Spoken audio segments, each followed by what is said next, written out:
Assalamualaikum warahmatullahi wabarakatuh. Saya Muhammad Haikal kembali menjumpai Anda untuk mengabarkan ragam informasi Sampit Kabupaten Kota Waringin Timur di Jurnal Kotim hari ini.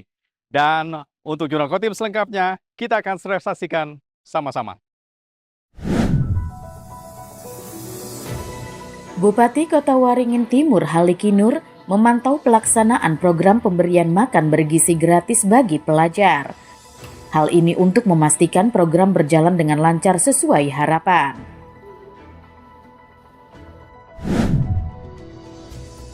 Musim kemarau di wilayah Kabupaten Kota Waringin Timur pada tahun 2025 ini diprediksi terjadi pada bulan Juli hingga September. Meski lebih singkat dibandingkan tahun lalu, namun potensi terjadinya kebakaran hutan dan lahan diperkirakan masih tinggi.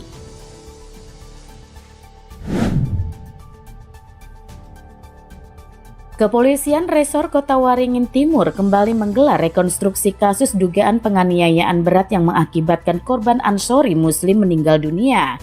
Rekonstruksi digelar berdasarkan hasil keterangan tersangka AA.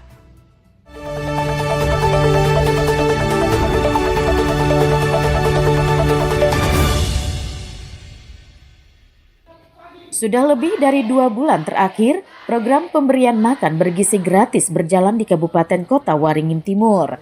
Program ini dilaksanakan oleh satu vendor dengan melayani sekitar 3.000 siswa di 19 sekolah di Kecamatan Mentawa, Baru Ketapang. Untuk memastikan program pemerintah pusat itu berjalan baik, Rabu pagi, Bupati Haliki Nur meninjau sekolah-sekolah penerima manfaat, di antaranya SMP Muhammadiyah Sampit dan TK Pertiwi Sampit. Para siswa mengaku senang terhadap program ini karena makanan yang diterima mengandung gizi dan protein yang cukup untuk tumbuh kembang mereka. Menu makanan yang berganti-ganti juga membuat mereka tidak bosan. Menurut saya ini bagus, makan bersih ini bisa menyehatkan murid-murid yang kekurangan gizi atau nggak bawa bekal waktu sekolah.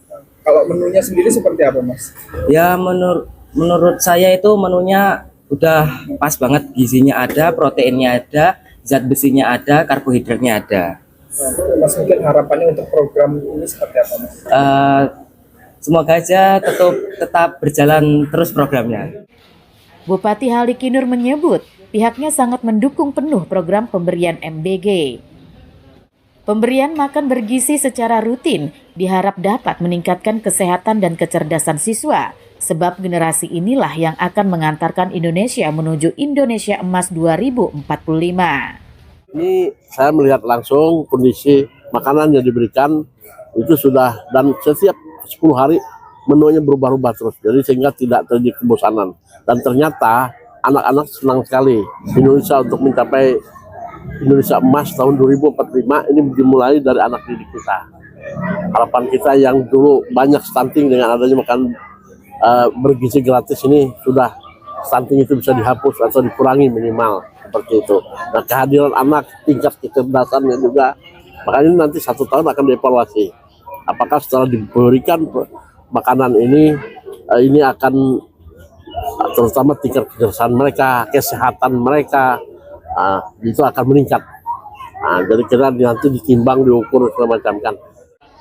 Secara bertahap, program MBG akan dilaksanakan di seluruh sekolah di Kabupaten Kota Waringin Timur dengan menambah lebih banyak vendor agar pelaksanaannya bisa merata. Mashud Badarudin, Hayat TV.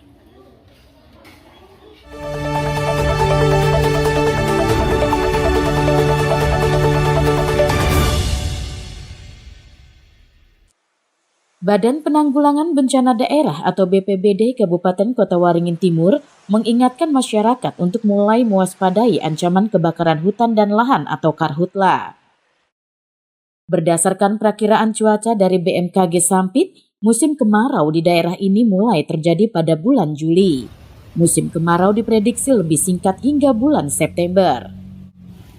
Meski durasi kemarau lebih pendek, namun potensi karhutla tetap tinggi. Hal ini dikarenakan kondisi cuaca tahun ini diperkirakan lebih panas dan kering dari tahun sebelumnya. BPBD Kota Waringin Timur mengimbau agar masyarakat tidak melakukan pembakaran lahan di musim kemarau. Karhutla biasanya berawal dari kebakaran kecil yang meluas, terutama di lahan gambut. Kondisi itu membuat penanggulangan sulit dilakukan, khususnya di area sulit dijangkau. Nah, bulan Juli itu mulai sudah intensitas hujannya sudah menurun, dan kemudian kita harus waspada di bulan Agustus dan September. Memang posisi kemaraunya netral ya, jadi netral itu lebih panas situasinya, dan kita berharap ya perilaku oknum-oknum yang biasa membakar lahan dihilangkan. Jadi jangan lagi melakukan pembukaan lahan dengan cara membakar, karena eksesnya cukup besar ya. Kita sudah banyak pengalaman 2015, 2019, 2023. Dan kebanyakan kejadian itu diawali dengan kebakaran kecil, yang kemudian size up, perluasan, dan itu biasanya sulit dikendalikan. Kenapa? Karena daerah-daerah kebakaran hutan dan lahan itu tidak berada yang mudah dijangkau, sehingga petugas dalam melakukan pemadaman juga kesulitan.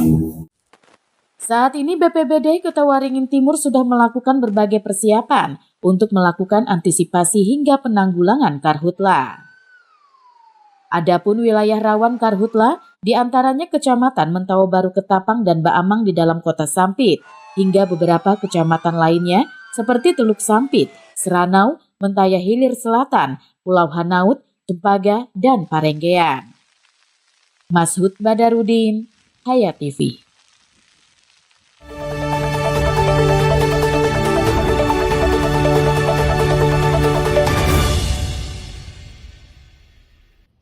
Untuk kedua kalinya, Kepolisian Resor Kota Waringin Timur menggelar rekonstruksi kasus dugaan penganiayaan berat. Korbannya adalah laki-laki bernama Ansori Muslim 22 tahun yang telah meninggal dunia. Seperti rekonstruksi sebelumnya, rekonstruksi pada Rabu siang ini kembali digelar di depan rumah tersangka di Jalan Suprapto Sampit. Polisi menggelar rekonstruksi berdasarkan petunjuk jaksa penuntut umum. Rekonstruksi dilakukan sesuai keterangan tersangka AA sebagai bentuk transparansi penanganan kasus. Terdapat 15 adegan dalam rekonstruksi kasus tersebut. Seluruh adegan diperankan oleh pemeran pengganti. Hari ini kami melaksanakan rekonstruksi memenuhi apa yang menjadi petunjuk dari koordinasi dengan JPU. Sehingga kami laksanakan hari ini sebagai wujud transparansi kita dalam penanganan perkara. Dan ini rekonstruksi hari ini mengacu dari BAP 1. Ya, sesuai dengan petunjuk, sesuai apa yang menjadi keterangan dari tersangka. Jadi ini rekonstruksi versi tersangka atau gimana? Betul. Untuk para saksi tadi sepertinya dilakukan oleh para pengganti semua. Iya, seperti yang mungkin kawan-kawan lihat tadi. Kuasa hukum tersangka menyatakan rekonstruksi kedua ini dinilai sebagai bentuk kecerobohan polisi dalam menangani perkara. Mereka menyebut AA tidak terlibat dalam penganiayaan tersebut. Baru pertama dalam sejarahnya nih rekonstruksi 2 kali nih, ya kan 2 kali. Ini mungkin dramanya kemarin kurang lucu, jadi dibikin drama baru lagi nih kan. Itulah kalau kecerobohan penyidik karena membuat rekonstruksi tidak sesuai BAP, akhirnya akibatnya baru seperti ini. Kurang telitian, kecerobohan, dan serta terlalu terburu-buru. Nah, akibat kejadian ini kan jadi orang yang sebenarnya seharusnya tidak bersalah masuk. Nah, sedangkan pelaku sebenarnya malah bebas berkeliaran. Di sini malah lebih sesuai dengan BAP daripada rekonstruksi awal. Rekonstruksi awal terlihat banget kalau itu diarahkan. Sementara kuasa hukum keluarga korban menyayangkan tidak dilibatkannya 2 saksi mereka dalam rekonstruksi ini. 2 saksi itu disebut mengetahui persis seluruh rangkaian perkara. Ya, itu menjadi kewenangan penyidik bagaimana dilakukan rekonstruksi versi dari pihak tersangka. Tapi kami sangat menyayangkan saya sudah mengajukan 2 saksi yang harusnya dijadikan satu dengan versinya tersangka itu sendiri, karena itu versi saksi saya itu menjelaskan yang gamblang siapa pelaku yang pertama kali melakukan pemukulan terhadap korban, dan juga ya saya tegaskan sekali lagi, kami juga sudah tahu siapa yang mengantarkan korban ke tempat salah satu saksi yang sebelumnya jadi saksi dalam perkara ini. Rekonstruksi kedua ini menggambarkan pertemuan tersangka dengan korban usai korban dianiaya. Ketika penganiayaan terjadi di depan rumahnya, tersangka sedang berada di dalam rumah. Masud Badarudin, Hayat TV. Pemirsa, inilah bagian akhir dari jumpa kita di Jurnal Kotim hari ini. Saya Muhammad Haikal dan kawan-kawan yang bertugas menyampaikan terima kasih atas perhatian Anda. Sampai ketemu lagi. Assalamualaikum warahmatullahi wabarakatuh.